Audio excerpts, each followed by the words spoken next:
ఈ రోజు వీడియోలో మన మొబైల్ హ్యాక్ అయిందా లేదా ఎలా తెలుసుకోవాలి అనే విషయం గురించి క్లియర్ గా ఎక్స్ప్లెయిన్ చేస్తాను. మొబైల్ హ్యాక్ అయింది అంటే మీ డేటాను మీకు తెలియకుండా ఇంకెవరో చూడటం, మీ అకౌంట్స్ ను మీరు కాకుండా ఇంకెవరో వాడటం, మీ మొబైల్ కి అన్ఆథరైజ్డ్ యాక్సెస్ ఉండటం, ఇటువంటి అన్ని మీ మొబైల్లో ఉన్నట్లయితే మీ మొబైల్ హ్యాక్ అయినట్లు అనమాట.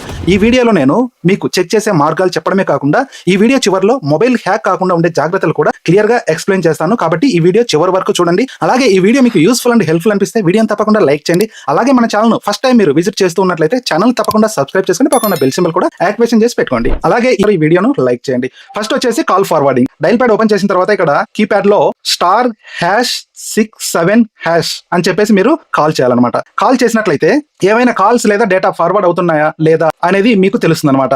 ఇక్కడ చూసినట్లయితే చూడండి, కాల్ ఫార్వర్డింగ్, తర్వాత voice not forwarded, video not forwarded. ఇక్కడ నా నెంబర్ నుంచి ఎటువంటి కాల్ ఫార్వర్డింగ్ అనేది యాక్టివేషన్ లేదనమాట. అందుకోసం చెప్పేసి సింపుల్ గా మనం ఓకే మీద క్లిక్ చేయాలి. ఒకవేళ మీకు ఏమైనా కాల్ ఫార్వర్డింగ్ అలాంటి ఉంటే గిన #002# అని చెప్పేసి మీరు ఇలా టైప్ చేసి కాల్ మీద క్లిక్ చేయాలి. కాల్ మీద క్లిక్ చేసిన తర్వాత మీ దగ్గర సిమ్ నెంబర్ 1, 2 ఏది ఉన్నట్లయితే వాటికి మీరు చెక్ చేసుకోవాలన్నమాట. ఇక్కడ చెక్ చేసుకున్నట్లయితే ఇక్కడ చూడండి, కాల్ ఫార్వర్డింగ్ ఎరాజ్ సక్సెస్ఫుల్ అని చెప్పేసి మనకు రావడం అయితే జరిగింది. ఒకవేళ మీ ప్రీమియం లేకుండా ఏమైనా కాల్ ఫార్వర్డింగ్ అని ఇంకా ఏమైనా డేటా ఫార్వర్డ్ అవుతున్నట్లయితే అది మీకు డియాక్టివేట్ అయిపోతుంది, అంటే ఎరాజ్ అయిపోతుంది అనమాట. ఇలాగా మీరు ఈ యొక్క కాల్ ఫార్వర్డింగ్ అనేది ఫస్ట్ మీరు చెక్ చేసుకోవాలి. నెక్స్ట్ వచ్చేసి మీరు వాట్సాప్ అనేది ఓపెన్ చేయాలి. వాట్సాప్ ఓపెన్ చేసిన తర్వాత పైన 3 లైన్స్ కనిపిస్తున్నాయి కదా, దీని మీద క్లిక్ చేయాలి. దీని మీద క్లిక్ చేసిన తర్వాత లింక్ డివైస్ అని చెప్పేసి కనిపిస్తుంది, దీని మీద క్లిక్ చేయాలి.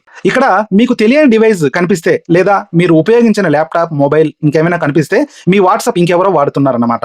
ఆ డివైస్ మీద ట్యాప్ చేసి దాన్ని మీరు లాగౌట్ అనేది చేయాలి. ఇక్కడ వచ్చేసి నేను ఒక కంప్యూటర్ కి నేను కనెక్ట్ చేసే కాబట్టి ఇక్కడ మనకు కనిపించడం అయితే జరిగింది అనమాట. సింపుల్ గా దీని మీద క్లిక్ చేసి లాగౌట్ మీద మీరు క్లిక్ చేసినట్లయితే అది లాగౌట్ అయిపోతుంది. ఇప్పుడైతే నేను లాగౌట్ చేయదలుచుకోలేదు, ఎందుకంటే ఇది నేను మాత్రమే లింక్ చేశా కాబట్టి. ఇలాగా మీరు లింక్ చేయని ఏమైనా డివైస్ ఉన్నట్లయితే వాటిని మీరు లాగౌట్ చేయాలి. సేమ్ ఫేస్బుక్ లాగిన్ కూడా చెక్ చేసుకోవాలి. ఫేస్బుక్ మీద క్లిక్ చేయాలి. ఫేస్బుక్ మీద క్లిక్ చేసిన తర్వాత పైన 3 లైన్స్ కనిపిస్తున్నాయి కదా, 3 లైన్స్ మీద క్లిక్ చేయాలి. 3 లైన్స్ మీద క్లిక్ చేసిన తర్వాత ఇక్కడ సెట్టింగ్స్ అండ్ ప్రైవసీ అని చెప్పేసి కనిపిస్తుంది, దీని మీద క్లిక్ చేయాలి. దీని మీద క్లిక్ చేసిన తర్వాత పైన సెట్టింగ్ అని చెప్పేసి కనిపిస్తుంది కదా, దీని మీద క్లిక్ చేయాలి. దీని మీద క్లిక్ చేసిన తర్వాత ఇక్కడ మీటా అకౌంట్ సెంటర్, దీని మీద క్లిక్ చేయాలి. దీని మీద క్లిక్ చేసిన తర్వాత ఇక్కడ పాస్వర్డ్ అండ్ సెక్యూరిటీ అని చెప్పేసి కనిపిస్తుంది, దీని మీద క్లిక్ చేయాలి. దీని మీద క్లిక్ చేసిన తర్వాత ఇక్కడ మనం కొంచెం స్క్రోల్ డౌన్ చేసినట్లయితే where are you are login అని చెప్పేసి కనిపిస్తుంది, దీని మీద క్లిక్ చేయాలి. దీని మీద క్లిక్ చేసిన తర్వాత ఇక్కడ మీ యొక్క అకౌంట్ కనిపిస్తుంది, దీని మీద ఒకసారి మనం క్లిక్ చేసినట్లయితే ఇక్కడ మీ యొక్క అకౌంట్ ఏ డివైస్ లలో లాగిన్ అయ్యింది అని చెప్పేసి ఇక్కడ మొత్తం లిస్ట్ అనేది రావడం జరుగుతుంది. ఇందులో మీకు తెలియని డివైస్ లో ఎక్కడైనా కూడా లాగిన్ చేసినట్లయితే దాన్ని మీరు లాగౌట్ చేయాలన్నమాట. సింపుల్ గా దీని మీద ట్యాప్ చేసి ఇక్కడ నుంచి మీరు దీన్ని లాగౌట్ అనేది చేయాలి.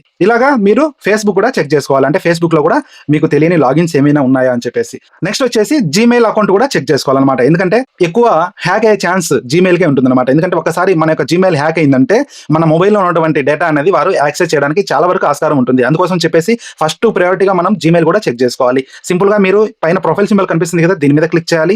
దీని మీద క్లిక్ చేసిన తర్వాత ఇందులో మీ దగ్గర ఉన్నటువంటి జీమెయిల్స్ అన్నిటికీ చెక్ చేసుకోవాలి. ఫస్ట్ నేను ఒక జీమెయిల్ అయితే చెక్ చేస్తున్నా. ఇక్కడ మన యొక్క జీమెయిల్ అనేది సెలెక్ట్ చేసుకున్న తర్వాత మేనేజ్ యువర్ గూగుల్ అకౌంట్ అని చెప్పేసి కనిపిస్తుంది, దీని మీద క్లిక్ చేయాలి. దీని మీద క్లిక్ చేసిన తర్వాత కొంచెం ఇలా స్క్రోల్ డౌన్ చేసినట్లయితే ఇక్కడ second option security and sign in, దీని మీద క్లిక్ చేయాలి. దీని మీద క్లిక్ చేసిన తర్వాత కొంచెం ఇలా స్క్రోల్ డౌన్ చేయాలి. కొంచెం ఇలా స్క్రోల్ డౌన్ చేసినట్లయితే ఇక్కడ యువర్ డివైజెస్ అని చెప్పేసి కనిపిస్తుంది. ఇక్కడ where are you sign in, అంటే ఇక్కడ మీ అకౌంట్ ఎక్కడెక్కడ లాగిన్ అయిందో డేటా, టైం, లొకేషన్ అన్ని కూడా తెలుస్తాయి. తెలియని డివైస్ ఏమైనా ఉన్నట్లయితే దీని మీద ట్యాప్ చేసి ఇక్కడ నుంచి మీరు లాగౌట్ చేయాలి. ఇక్కడ నేను 2 కూడా నా యొక్క కంప్యూటర్ లో ఒకటి, నా మొబైల్లో ఒకటి నేను లాగిన్ చేసా కాబట్టి 2 మాత్రం కనిపిస్తున్నాయి. ఇక్కడ మనకు తెలియని డివైస్ ఇంకా ఏమైనా ఉన్నట్లయితే దాని మీద క్లిక్ చేసి మీరు ఇక్కడ నుంచి లాగౌట్ అనేది చేయాలి. నెక్స్ట్ వచ్చేసి బ్యాక్ రావాలి. బ్యాక్ వచ్చిన తర్వాత ఇక్కడ ప్లే స్టోర్ అనేది ఓపెన్ చేయాలి. ప్లే స్టోర్ ఓపెన్ చేసిన తర్వాత ఇక్కడ నాట్ నో మీద క్లిక్ చేసి మన యొక్క ప్రొఫైల్ సింబల్ మీద క్లిక్ చేయాలి. దీని మీద క్లిక్ చేసిన తర్వాత ఇలా కొంచెం స్క్రోల్ డౌన్ చేయాలి.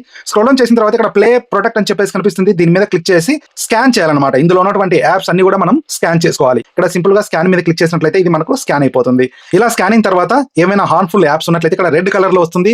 ఆ రెడ్ కలర్ లో వచ్చినప్పుడు అవి హార్మ్ఫుల్ యాప్ అని చెప్పేసి మనం దాన్ని కనిపెట్టాలి. కనిపెట్టిన తర్వాత ఆ యాప్ ను సింపుల్ గా ఇక్కడ నుంచి అన్ఇన్స్టాల్ అనేది చేయాలి. ఇలాగా మీరు ప్లే ప్రొటెక్ట్ కూడా చెక్ చేసుకోవాలి. ఈ యొక్క ప్లే స్టోర్ లో మీరు ఒక ఈమెయిల్ ఐడి కాకుండా ఇంకా 2-3 ఈమెయిల్ ఐడీలతోటి మీరు ఈ యొక్క ప్లే స్టోర్ లో నుంచి యాప్స్ ఇన్స్టాల్ చేస్తున్నట్లయితే సింపుల్ గా ఈ యొక్క ప్రొఫైల్ మీద క్లిక్ చేసి ఇక్కడ స్విచ్ అకౌంట్ అని చెప్పేసి కనిపిస్తుంది కదా, దీని మీద క్లిక్ చేసి ఇక్కడ మీరు ఇంకా ఏమైనా వేరే ఈమెయిల్ ఐడి తోటి కూడా ఈ యొక్క ప్లే స్టోర్ యూజ్ చేస్తున్నట్లయితే ఆ యొక్క ఈమెయిల్ ఐడిని ఇక్కడ మీరు సెలెక్ట్ చేసుకున్న తర్వాత గాట్ ఇట్ మీద క్లిక్ చేసి ఇక్కడ ప్రొఫైల్ సింబల్ మీద క్లిక్ చేసి ఇలా కొంచెం స్క్రోల్ డౌన్ చేసినట్లయితే ఇక్కడ ప్లే ప్రొటెక్ట్ అని చెప్పేసి కనిపిస్తుంది కదా, దీని మీద క్లిక్ చేసి ఇక్కడ నుంచి కూడా మీరు స్కాన్ అనేది చేసుకోవాలన్నమాట. ఇలా స్కాన్ చేసుకున్నట్లయితే మీ ఈమెయిల్ ఐడికి ఇంకా ఏమైనా అన్ఆథరైజ్డ్ యాప్స్ ఏమైనా ఉన్నట్లయితే అవి కూడా ఇక్కడ మనకు కనిపిస్తాయి. అక్కడ నుంచి కూడా మీరు అన్ఇన్స్టాల్ అనేది చేయొచ్చు. నెక్స్ట్ వచ్చేసి బ్యాక్ రావాలి. బ్యాక్ వచ్చిన తర్వాత సెట్టింగ్స్ మీద క్లిక్ చేయాలి. సెట్టింగ్స్ మీద క్లిక్ చేసిన తర్వాత ఇక్కడ సెర్చ్ లో డివైస్ అడ్మిన్ అని చెప్పేసి మీరు సెర్చ్ చేయాలన్నమాట. ఇలా సెర్చ్ చేసిన వెంటనే డివైస్ అడ్మిన్ యాప్స్ అని చెప్పేసి కనిపిస్తాయి. దీని మీద క్లిక్ చేయాలి.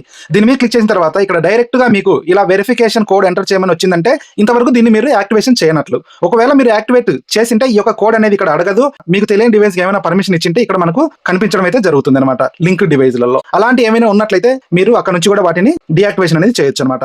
అలాగే ఇంకొక ముఖ్యమైన విషయం ఏంటంటే మన యొక్క ఇండియన్ గవర్నమెంట్ బ్యాన్ చేసినటువంటి యాప్స్ ఏవి కూడా మీరు మీ యొక్క మొబైల్లో యూజ్ చేయొద్దు. వాటి వల్లనే మీకు మీ యొక్క మొబైల్ హ్యాక్ అయ్యే అవకాశం ఉంటుంది. కాబట్టి గవర్నమెంట్ బ్యాన్డ్ యాప్స్ అని చెప్పి మీరు గూగుల్లో సెర్చ్ చేసినట్లయితే అక్కడ లిస్ట్ అనేది రావడం జరుగుతుంది. ఆ లిస్ట్ లో ఉన్నటువంటి యాప్స్ ఏవి కూడా మీ మొబైల్లో ఉండకుండా చూసుకోవాలి. నెక్స్ట్ వచ్చేసి మీకు ఏమైనా అన్అథరైజ్డ్ లింక్స్ ఏమైనా కూడా ఏపీకా ఫైల్స్ కానీ ఇలాంటి మీ యొక్క వాట్సాప్ లో కానీ లేదంటే మెసేజెస్ త్రూ ఏమైనా వచ్చినట్లయితే అటువంటి ఏపీకా ఫైల్స్ ఎక్కడ కూడా మీరు క్లిక్ చేసి వాటిని ఇన్స్టాల్ చేయొద్దు. అలాగే నేను చివరిలో ఒక ప్రో టిప్ చెప్తాను చెప్పాను కదా. ఈ యొక్క ప్రో టిప్స్ ఏంటంటే మీరు వాడే ప్రతి పాస్వర్డ్ కు స్ట్రాంగ్ పాస్వర్డ్స్ అనేది వాడాలన్నమాట. స్ట్రాంగ్ పాస్వర్డ్స్ అంటే మీ యొక్క పాస్వర్డ్ లో స్పెషల్ క్యారెక్టర్స్ 2 or 3 ఉండేటట్టు చూసుకోండి. అలాగే అప్పర్ లెటర్స్ 2 ఉండేటట్టు చూసుకోండి. తర్వాత నెంబర్స్ కూడా ఉండేటట్టు మీ యొక్క స్ట్రాంగ్ పాస్వర్డ్స్ అనేది ప్రతి ఒక్కదాన్ని కూడా క్రియేట్ చేసుకోవాలి. అంటే మీ యొక్క ఇన్స్టాగ్రామ్ అకౌంట్ అయితేనేమి, ఫేస్బుక్ అకౌంట్ అయితేనేమి, జీమెయిల్ కి అయితేనేమి, మీ యొక్క బ్యాంక్ అకౌంట్స్ కి అయితేనేమి అన్నిటికి కూడా స్ట్రాంగ్ పాస్వర్డ్స్ అనేది పెట్టుకోవాలి. అలాగే మీ యొక్క పాస్వర్డ్ అనేది 3 months లేదా 6 months ఖచ్చితంగా మీరు పాస్వర్డ్ అనేది చేంజ్ చేసుకుంటూ ఉండాలి. అలాగే ప్రతి అకౌంట్ కూడా 2-step వెరిఫికేషన్ ఎనేబుల్ చేసుకోవాలి. తర్వాత అన్ట్రస్టెడ్ లింక్స్ పై క్లిక్ చేయొద్దు.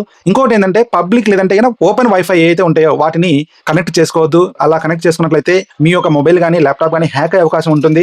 అలాగే మొబైల్లో తప్పనిసరిగా స్క్రీన్ లాక్ లేదంటే పిన్ ప్యాటర్న్, ఫింగర్ ప్రింట్ ఏదో ఒకటి ఖచ్చితంగా పెట్టుకోవాలి. ఇలా ఓపెన్ గా ఏది పెట్టొద్దు. ఇలా పెట్టుకున్నట్లయితే మీ మొబైల్ హ్యాక్ అవ్వకుండా మీరు కాపాడుకోవచ్చు. ఫ్రెండ్స్, ఈ వీడియో ద్వారా మీకు కొంత ఇన్ఫర్మేషన్ అయితే దొరికింది అనుకుంటా. వీడియో నచ్చినట్లయితే వీడియోని లైక్ చేయడం మాత్రం మర్చిపోకండి. అలాగే video me friends and family members కూడా షేర్ చేయండి.